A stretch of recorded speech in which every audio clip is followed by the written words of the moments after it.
à tous chers mortels, c'est Dragmar et on se retrouve avec un nouvel avis manga sur Valiant The Black Heron.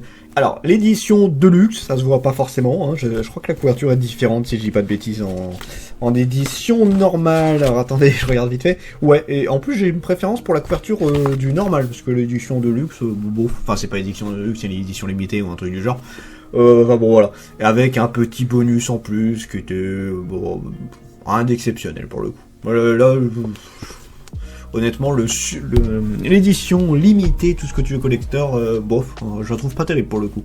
C'est un scène une aventure fantastique fait par Namatsubara Toshimitsu, et je fais une petite aparté, c'est l'auteur de Rekudo. Alors Rekudo, j'ai vu 4 tomes, et j'avais trouvé ça super cool. Vraiment, je suis pas sport, je suis pas manga de sport, mais j'avais trouvé ça tellement bien, et je regrette de pas encore avoir acheté la suite, je l'achèterai certainement à l'occasion, il n'y a pas de problème là-dessus. Mais voilà, petit aparté, donc je me dis, oh, ça va être super bien. Alors ça veut rien dire, hein, je vais te dire, l'auteur de Death Note n'a pas fait forcément des bonnes suites, et on peut en donner d'autres, hein, l'auteur de Naruto, etc. C'est du coup un scène d'aventure fantastique fait par Matsubara Toshimitsu. Pour l'histoire, nous suivons Soma, un samouraï du Japon médiéval qui fait son petit bonhomme de vie, qui essaie de survivre tant bien que mal en chassant, en s'occupant des bandits pour protéger son petit patelin qui est vraiment dans la dèche absolue, avec son fils qui doit normalement le succéder, sauf que le fils est tout aussi altruiste que le papa, voire beaucoup plus, et il est carrément du genre à donner le peu de nourriture qu'il a. Là, genre le père il avait chopé un cerf, un truc du genre, des corbeaux, tout ça, et du coup il va le refiler au village pour qu'il puisse se nourrir. Bon, c'est très sympa, mais bon, faut quand même penser à manger un petit peu aussi. Voilà, et du coup, notre jeune héros va visiblement se faire dégommer, puisque on va le retrouver au Valhalla. Qu'est-ce que c'est que le Valhalla? Alors ça va parler à ceux qui connaissent un petit peu la série Viking, ou toutes ceux qui apprécient l'univers des Vikings, de la légende nordique, tout ça. Que c'est mon cas, hein, je suis un grand fan là-dessus. Le Valhalla, c'est un peu l'équivalent du paradis chrétien. Équivalent, je parle, c'est ce qu'il y a après la mort, hein, parce que c'est rien à voir après, parce que le paradis où c'est tout beau, tout joli, où tout le monde se fait des bisounours, tout ça. Le Valhalla, c'est plus un endroit réservé principalement aux guerriers, guerrières, qui ont bien combattu dans leur vie et qui sont morts dans l'honneur de la gloire du combat pour Odin, et du coup qui se retrouvent tous les jours dans un immense champ de bataille où ils se foutent sur la gueule sur absolument tout le monde, et à la fin de la journée après ils festoient avec tout le monde, et le lendemain on recommence. Voilà, c'est indéfiniment, donc c'est pour les Vikings qui adorent se battre, c'est un paradis sur terre. Sauf que là normalement, encore une fois, hein, ça j'avoue que j'ai un petit doute en me disant, est-ce que c'est adapté ou est-ce que c'est vraiment ça aussi le Valhalla? Est-ce que le Valhalla ne réunit que les gens qui viennent du côté viking, enfin qui sont dans les traditions nordiques, du coup glorifier Odin, Thor, tout ce que tu veux en divinité, ou est-ce que ça touche absolument tout le monde sans distinction de religion? Parce que en fait là on va se rendre compte qu'il n'y a pas que... déjà il y a un samouraï. Il n'est pas dans la religion nordique, hein. C'est Bouddha, les trucs du genre. Et du coup, ça fait bizarre de le voir au Valhalla. Et surtout, on va voir d'autres gens, notamment des Romains. Les Romains qui vénéraient pas du tout les dieux nordiques, hein. C'était plus Vénus, Saturne, les trucs du genre. Donc les divinités grecques. Donc c'est pas du tout la même chose. Donc j'étais un peu en mode, mais merde, comment ça se fait qu'on a des guerriers de différentes époques? Ça encore, c'est pas trop choquant, puisque les paradis comme ça n'ont pas de temporalité.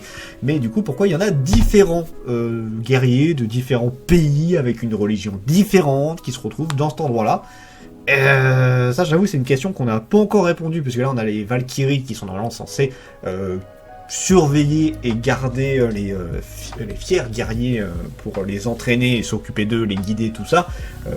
Là du coup on a un peu perdu avec ça. D'ailleurs en tant que Valkyrie, il n'y en a plus des masses, il y en a beaucoup qui se sont fait dégommer, puisqu'elles n'ont pas cette chance de pouvoir se réincarner à l'infini comme les guerriers qui sont en Valhalla. Et du coup là actuellement c'est plus ou moins une Valkyrie qui domine un petit peu tout, avec surtout les Romains, parce que les Romains ont toujours été connus pour être des grands guerriers, les Romains du coup qui dominent un petit peu tout le monde, et voilà, et du coup l'arrivée de Soma va peut-être faire changer tout ça. Ça, c'est pour l'histoire. Alors, savoir que c'est une série en 6 tomes, où je suis un petit peu en mode, ouais, je sais pas. Alors, le fait que ce soit 6 tomes, je me dis, ça peut passer. Parce qu'en vrai, le manga m'attire que très moyennement. Déjà de base, j'étais pas méga tenté par le manga.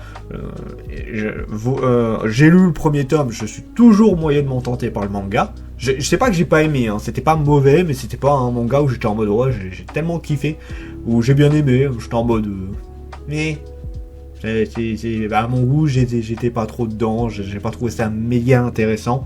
Ça peut plaire, hein, j'ai pas de problème avec ça, mais moi j'avoue que j'étais pas à fond dans le délire, j'étais un peu en mode ouais, bof, sans plus quoi. Donc voilà, j'ai pas démassé, été dedans. Je vais pas dire que j'ai pas aimé parce que c'est pas vrai, j'ai relativement aimé, entre grandes parenthèses c'est 50-50, hein, c'est vraiment, j'ai pas détesté, mais j'ai pas forcément aimé non plus, j'étais en mode, ça se lit, mais je suis pas dedans, voilà. Et pourquoi donc? Bah parce que le héros en particulier m'a pas spécialement marqué. Les ennemis c'est pareil, j'étais pas trop dedans. Il y a plein de trucs qui fait que j'étais un peu en mode mais. C'est le dessin est plutôt beau, hein, ça j'ai rien à redire là-dessus, on a des trucs assez cool, mais même si on a des, parce on a un Soma qui est du coup certes un grand guerrier, mais on a aussi des guerriers assez connu et culte, si on peut dire ça comme ça, dans le lore du Valhalla et tout. Et du coup, j'étais un peu en mode, ouais, bof. Bah, c'est pas des guerriers déjà qui me parlent plus que ça, même si je sais, enfin, tu supposes que c'était des très grands guerriers. Mais moi, je suis un peu en mode, c'est des gens, je les connais à peine, voire pas du tout. Donc, en mode, t'as beau me dire que c'était un grand guerrier, ça me parle pas. Voilà. Donc, j'étais un peu en mode, oui, ok. Il y a un petit peu classe et ça s'arrête là. Et encore, hein, là, le plus classe que j'ai vu pour l'instant, c'est un guerrier à cheval qui lui était très classe. Mais alors les Romains, ils ont juste le côté affiché sur leur gueule, on est les méchants. Voilà, ça s'arrête là.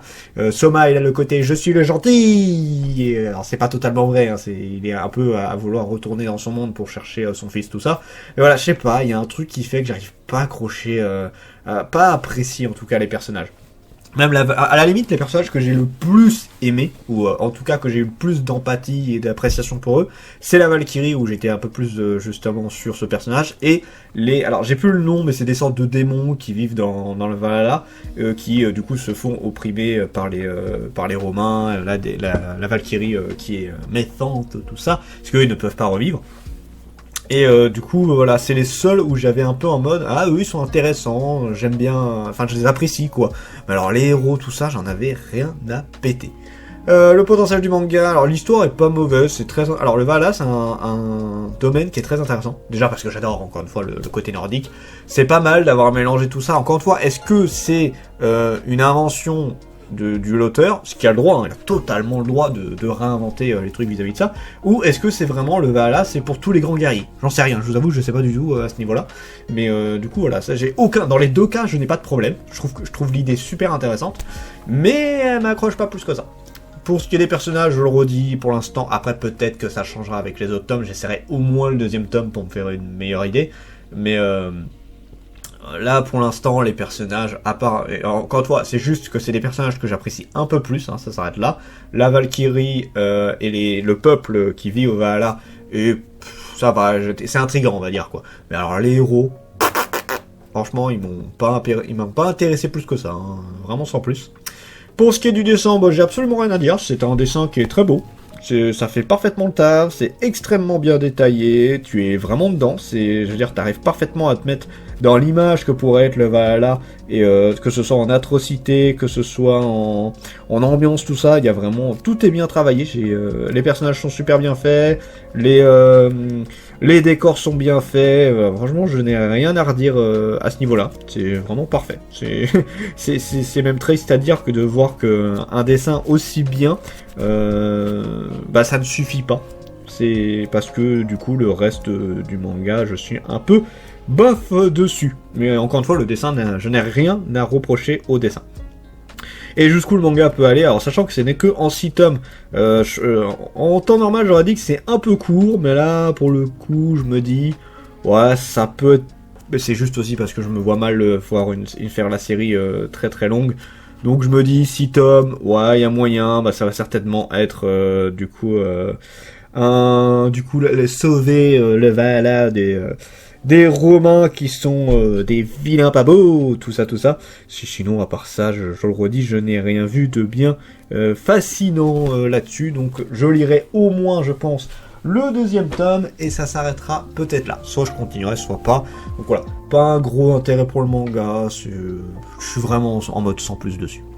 Voilà, sur ce, c'était Dragmar et je vous dis à la prochaine, chers mortels.